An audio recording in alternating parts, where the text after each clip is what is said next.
Hello बच्चों, मैं सभी का स्वागत करता हूं फिजिक्स ज्ञान मुकेश ने चैनल पे। आपको पता है कि जो पी वाई क्यू मतलब जो पहले सवाल आ चुके हैं 10,000, 2010, 2012, 13, 14, 15, 16, 17, 18, ये सवाल को हम लोग उठा रहे। यही सवाल बहुत बार रिपीट होते हैं। आप लोग कोई भी क्वेश्चन पेपर उठा के देख सकते हो। सवाल को खाली पूछने का तरीका अलग है, लेकिन सवाल तो वही होता है। तो चलो यार, आज के सवाल है हमारे आज व्यू ऑप्टिक्स के। इसमें जो पीवाईक्यू 2023 से 2021 के जितने भी पीवाईक्यू होंगे, सभी पीवाईक्यू पर आज हम लोग डिस्कशन कर रहे हैं। चलिए, state the condition necessary obtain the sharp and study interference pattern. आपको स्टडी इंटरफेरेंस पैटर्न बताना है यहाँ पे, है ना। तो स्टडी इंटरफेरेंस क्या होता है, 2008 2014 में सवाल आ चुका है। इसी सवाल को रिपीट भी पूछा जाता है, लेकिन पूछने का तरीका अलग होता है। Draw the neat label diagram by prism experiment showing the clearly virtual sources and region the interference. Interference dark bright जो होता है ना, वो बताना है आप लोगों को। 2010 में सवाल पूछा है, 2 मार्क के लिए। Draw the neat label diagram showing the magnifying and demise. ये सवाल करना नहीं। क्यों सर? आपको पता होगा शायद कि ये सवाल इस साल डिलीटेड पोर्शन में से, डिलीटेड पोर्शन करना नहीं, मैं बताऊंगा। Draw the neat label ray diagram of refractions of a plane wavefront in a plane surface। यहां पे रिफ्रैक्शन वाला करना नहीं, रिफ्लेक्शन है सिलेबस में, रिफ्लेक्शन है। लगे तो आपको हाथों हाथ में सभी चीजें बता देता हूं ताकि आपका कंफ्यूजन दूर हो जाए। मेरे पास बुक ले रहा हूं, यहां पे आपको जो चीजें बता रहा हूं वही करनी है, बाकी करनी नहीं है। ठीक है, देखो यहां पे ये जो सिलेबस में से हमारा, मैं आप लोगों को तो भी बता रहा हूं कि यार हाइगन्स ये करना, ओके। हाँ, रिफ्रैक्शन करना नहीं, रिफ्लेक्शन करना है। रिफ्रैक्शन करना नहीं मतलब यह सवाल रिफ्रैक्शन वाला करना नहीं है। डिलीटेड पोर्शन से सर कट मारो। कट इसलिए बांध रहा हूं कि बच्चे करते इसलिए। Distinguish between the phenomena interference and diffraction में क्या फर्क है? दो वेव का मिलना इंटरफेरेंस, लाइट बेंड होना, डिफ्रैक्शन, पता है ना। Explain the Huygens construction of spherical wave front. ये कर सकते हैं, 2 मार्क के लिए है, सिंपल सवाल है ये। Draw the neat label diagram of reflection of light plane reflecting surface basis of the wave theory. आपके लिए रिफ्लेक्शन वाला सवाल करना है। रिफ्लेक्शन वाला angle of incident is equal to angle of refraction proof करके देना है। ये बात आपको समझ में आनी चाहिए, नहीं तो बच्चे यहां पे देखो I is equal to R, ये जो सवाल है करने वाले हैं, और ये 2 मार्क के लिए। Draw the neat label diagram showing the plane vibration और plane polarisations of polarise. Polarisation का भी सिलेबस में से ये पार्ट जो है बेटा, उसको डिलीट किया गया है, इसलिए ये सिलेबस में से नहीं करना आपको। व्हाट इज द पोलराइज नहीं करेंगे, ठीक है। जानबूझकर लिए मैंने, बच्चे करते हैं क्वेश्चंस इसलिए ले रहा हूं। आपको लगेगा सर जो डिलीटेड है वो क्यों बता रहे, टाइम वेस्टेज नहीं बेटा, बेचक करते हैं ऐसे। व्हाट इज द डिफ्रैक्शन, ये करना है। लाइट बेंड होती है कॉर्नर पे, है ना। 2 टाइप्स बताना है, friend of Fresnel diffraction. State the condition, get the constructive and destructive interference, है ना। क्रस्ट के ऊपर, ट्रफ के ऊपर होता है तो कंस्ट्रक्टिव इंटेंसिटी मैक्सिमम होती है, लाइट की इंटेंसिटी मैक्सिमम होती है। डिस्ट्रक्टिव इंटरफेरेंस में एक क्रस्ट ट्रफ के ऊपर, ट्रफ क्रस्ट के ऊपर कोलाइड होता है, वेव मिलती है और उसकी आपकी लाइट डार्क दिख रहा है, इसीलिए तो फ्रिंजेस तैयार होते हैं, dark bright dark bright dark bright, ठीक है। Explain the resolving power. Cut है, कट करो सर। रिजॉल्विंग पावर का सवाल कट है आपका, रिजॉल्विंग पावर कट है, गॉट इट। रिजॉल्विंग पावर नहीं करेंगे आप लोग।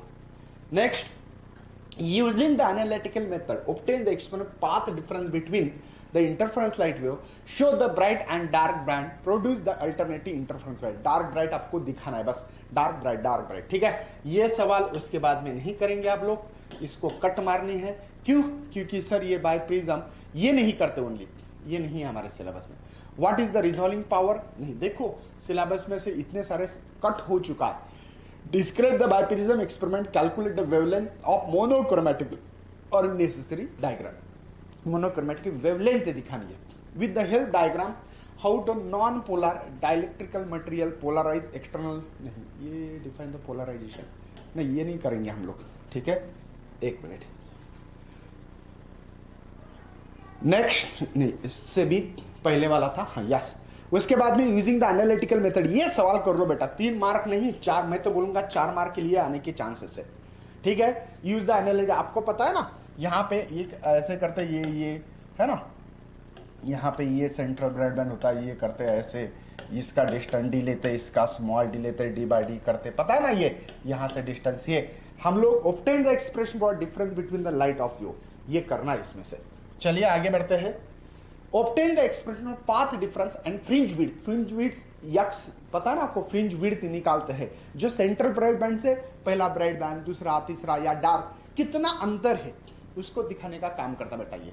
Explain the construction of plane wave front using the Huygens principle, ये करेंगे। स्टेट द ब्रेविस्टर लॉ, ये लॉ शायद हम लोगों को अभी ब्रेविस्टर लॉ भी नहीं है, ब्रेविस्टर लॉ नहीं करेंगे आप लोग, ठीक है, ब्रेविस्टर लॉ नहीं करेंगे, नहीं है ब्रेविस्टर लॉ, करना ही नहीं है।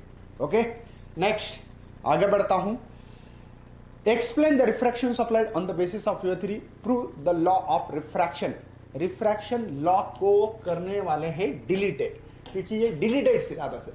What is the interference of light with the help neat ray diagram, describe the distance between virtual sources by prism experiment. बेटा बाय प्रिज्म एक्सपेरिमेंट से आप लोगों को इंटरफेरेंस ऑफ लाइट क्या है डिफाइन बतानी है पहले, और डायग्राम ड्रॉ करके एक्सप्लेनेशन, 4 मार्क के लिए सवाल। State the Huygens principle, refraction बताना है आपको, जो भी बता रहा हूं। एक बात समझ में आई, रिफ्रैक्शन का अभी तक 3 बार सवाल रिपीट हो चुका है, बस उसको कुछ नहीं तोड़ तोड़ के बना रहे हैं, कंबाइन बना रहे हैं। देखो ये सवाल state the Huygens principle number 1, इसको जोड़ दिया। उसके बाद में refraction of plane wave front के बारे में बताया, मतलब रिफ्रैक्शन वाला सवाल उसमें करेक्ट कर चुके हैं, ठीक है ना। तो बच्चे को लगता है कि सर कि एक ही सवाल है क्या, नहीं, इसको तोड़ तोड़ के ये बना देते हैं ऐसे, ठीक है। चलो आगे बढ़ता हूं।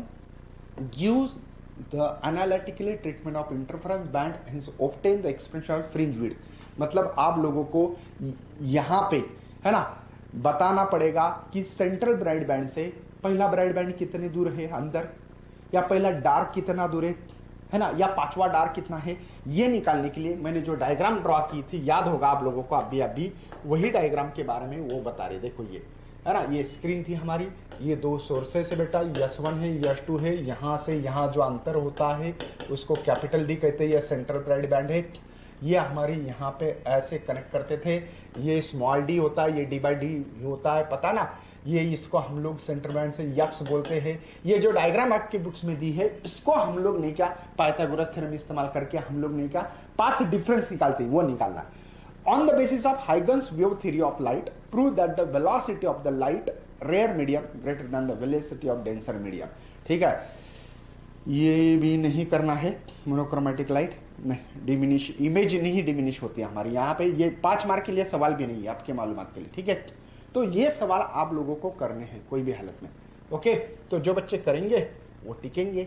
बच्चों ये जो सवाल है, मैं टेलीग्राम की लिंक दी वाली नीचे, ये सब PDF मैंने उसी टेलीग्राम पे डाली है। बच्चे देखते नहीं, पूछते कि सर इसकी PDF दे दो, भैया आपको डिस्क्रिप्शन बॉक्स में टेलीग्राम है कि ग्रुप की लिंक है, ज्वाइन हो जाओ यार, सब कुछ मिलेगा वहाँ पे।